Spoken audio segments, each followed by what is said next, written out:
台雅是台湾原住民真主要的角色哦。国立中央大学极地研究中心的研究团队5月底会去北极哦，伊嘛甲头一批170种真珍贵的台湾台雅的种源送到挪威的种子库，一地来保存台雅的基因多样性。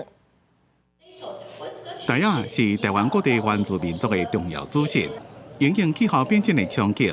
台雅伫咧粮食安全甲养殖农业有正重要的地位。伫国立中央大学极地研究中心的推测下，台湾研究团队将会伫咧5月底到北极，将第一批170种珍贵的台湾台雅的种源送到挪威斯瓦尔巴世界种子库，来维持台雅的基因多样性。月底我们要带着希望种子小米放到北极这个世界种子库，这个是代表我们在国际合作也好，这个北极的研究或者永续永远都是一个重要的里程碑。极地的研究是我们落实永续发展，还有提升国家软实力的一个很重要的一个途径。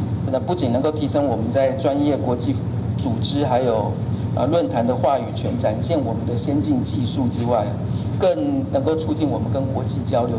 台湾的台雅真侪文化外交的主角，唔但是科学加外交的成就，也是国际合作永续发展的重要里程碑。这项计划收集、整理并且处理台湾台雅品系种子，伫咧确保具备着发芽的活性料，送去北极的全球种子库进行一地安全备份。小米又是原住民族部落非常重要的一个资产，国家作物种源库用什么来保存？用低温来保存。零下18度 C， 一年要花多少电费？你知道吗？1000万。斯瓦尔巴这个全球种子，它是在冰底下，本来就是永冻层。